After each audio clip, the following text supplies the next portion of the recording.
Not a Reddit post, but my prom date is on the cover of Hustler's Barely Legal too. That was surprising. Has anyone ever seen a NSFW Reddit post of someone they know? What happened? Hey viewer, welcome aboard, and thanks for coming to another Alien Radio Storytime. I'm Andrew, and I'll be your narrator for today. Make sure to not miss any more storytimes with me by liking the video, subscribing, and ringing the bell button. If you don't, I'll tell everyone you have a small PP. Alright, let's get to business and start these stories. Yeah, my brother found my comment of me shooting a vibrator out of my ass at Mach 3 speed. I saw a nude picture of my sister on iPhone a couple years ago. Never told anyone. Yes and no. I saw my 15-year-old daughter posting for tips about weed and how to do it safely, which since weed is not safe for work use, I'm counting it. My laptop screen turned off once in the middle of watching, and I saw my own horrible jerk-off face in the reflection if that counts. I stopped and really thought about my life. Then plugged my computer in and picked up where I left off. Kind of the reverse, and no pictures were involved, but I told a story about zipping my dick in terror while on an airplane. A girl in my high school class saw it when she was stalking my Reddit profile. So the girls' field hockey team called me Ziptic for a bit. A bit of the opposite for me. I posted that I was looking for a man to have a threesome with me and a guy I was seeing. Got a ton of responses. One looked really promising. Bisexual, experienced in group play, etc. Then I looked at the username. It was my brother. Now we both know a bit too much about each other's sexual preferences. I think I was browsing through our cumslets? Or maybe our anal. Saw a picture of a girl with a little bit of her face showing and thought she looked familiar, so I checked the profile and sure enough. I went on a few dates with this girl before and we had sex, well, like 1/10 of sex. She started crying and was like, I can't do this. She'd just gotten out of a really bad relationship. I couldn't tell if she was the one posting them, so I messaged her on FB and asked if she knew about it. I pulled up the conversation, so here it is exactly. Me. Hey, redacted, can I talk to you real quick? Her. Hey, what's up? Me. Oh, not a lot. I just found something on Reddit that I wanted to make sure you knew about. Her. It's pictures of me, right? I do know. Me. Indeed. Alright, cool, wanted to make sure somebody wasn't posting things behind your back. Her.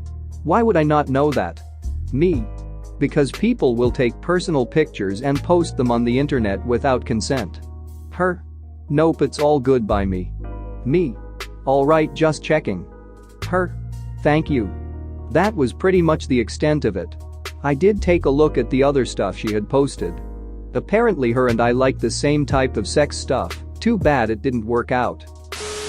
It wasn't Reddit, but I once stumbled upon a picture of a very quiet and demure coworker on her knees, with her face just absolutely bespinked with cum.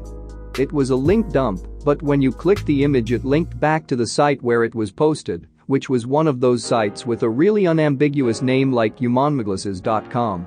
I must have beaten off to that picture 300 times. The girl wasn't that hot, and the picture was just a big load of cum on her smiling bespectacled face, and all you could see was a little nip near the bottom of the picture. The fact that it was somebody I knew from work and a girl who seemed really shy on top of that, yeah, it was spank bank material for sure.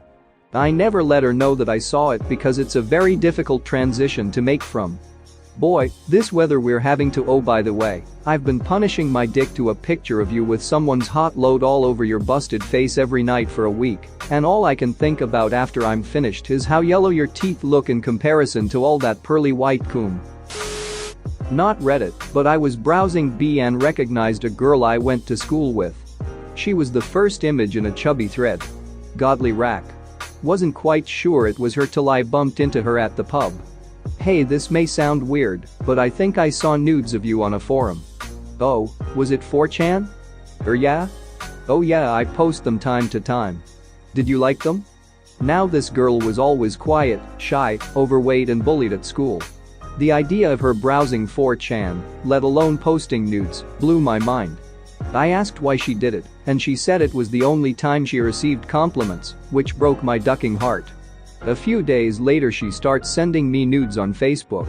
I start to wonder if she interpreted my intrigue as flirting. But damn, they are sexy pictures. She knows exactly how to pose to get the most out of those tiggus bitties. Girl must watch a lot of porn, I think. Said titties are huge. Proper udders. Bigger than her head and spilling out of whatever bra she squeezes them into.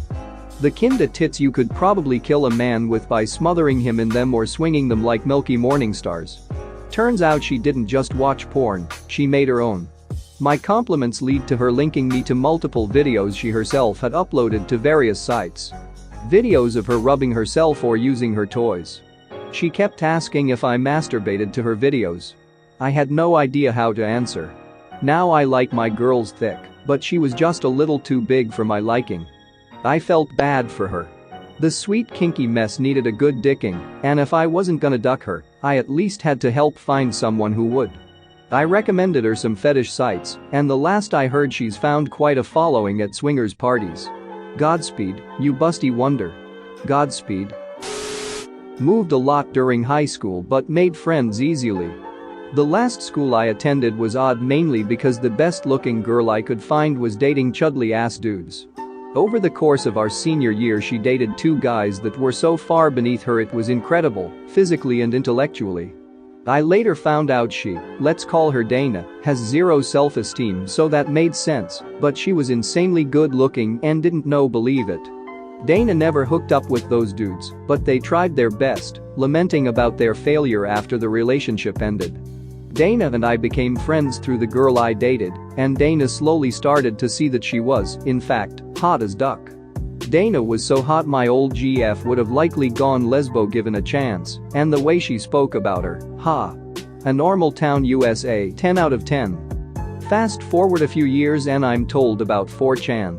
I browse a few areas with regularity and would always do a quick check on B before I was done. One night a thread is started titled "Real Girls You Wanna Duck So Bad You're on the Verge of Rape." The ducking thing was 100 pics deep before I found it, and I scrolled it with a truly sickening feeling, both compelled to read what dudes were saying and see if there was a 0.001% I knew anyone on there. At the very bottom, soon the middle, is Dana and 4 pics with captions about how he'd do it in detail. I hadn't seen her forever, but we were friends on social media. Her photos were private to lurkers, but they were largely normal aside from a few low-rent backyard bikini shots she had taken. She looked good as duck in them, but they weren't raunchy or anything. She clearly started to like herself and develop self-esteem, which was good compared to her HS image of herself. So, I link to the first pic and reply as if I don't know who she is. I ask something like "Damn. Who is that?" or similar. The guy that posted them replied with "Right? I work with her and I seriously can't take it anymore. Getting her after work. I'll go to jail for that lol." Okay, extremely bad joke or not, I'm now pissed, but I now know they work together. After a few more back and forths he says he gives her a ride home as he posts a pic from the car as she heads into her house. You could make out the interior dash from the pic, so I now have coworker and identification, of sorts. I hop over to message Dana, but we haven't spoken in a few years. I say hi and then break the awkward news. I ask if she works with anyone that gives her a ride home sometimes and has XYZ on the dash. She immediately calls me, numbers were listed. Her. Hey, yeah, that's ducking crazy because I used to work with a guy named Anthony, but he quit after being really weird. My car wouldn't start one night, so he offered me a ride home. He has XYZ hanging from the mirror and on the dash. It was already a bit weird and then he tried to kiss me. I basically bolted from the car. It was one ride. Me. Oh, wow. Okay, well. Her. The very next day he offered me another ride. I declined and thanked him. Later that night he backs me into a corner, tries to kiss me again and asks me out. I had to all but fight the guy off. He quit right after that incident, just left. We've seen his car across the street just sitting there though. It's creepy as duck. Me. Wow. Yeah, you need to get the police involved ASAP. It's why we're talking now. He posted private pictures of you on a forum about girls that are going to get raped. Said he's doing it after work, he'll gladly go to jail, etc. I'll send you screenshots, Dana. He's not kidding despite a few lols. Her. Silence. That was not a fun conversation, but it led to the police taking the guy in, he admitting to actually planning it. He had a Dennis Reynolds toolset in his car and somehow getting zero punishment if he got psychiatric help. He did, she got a restraining order and all has been fine since. Off topic, but the strangest case of I know that person I've ever had, and I've had a few. Like and subscribe for more funny, interesting, and scary r/ask Reddit videos.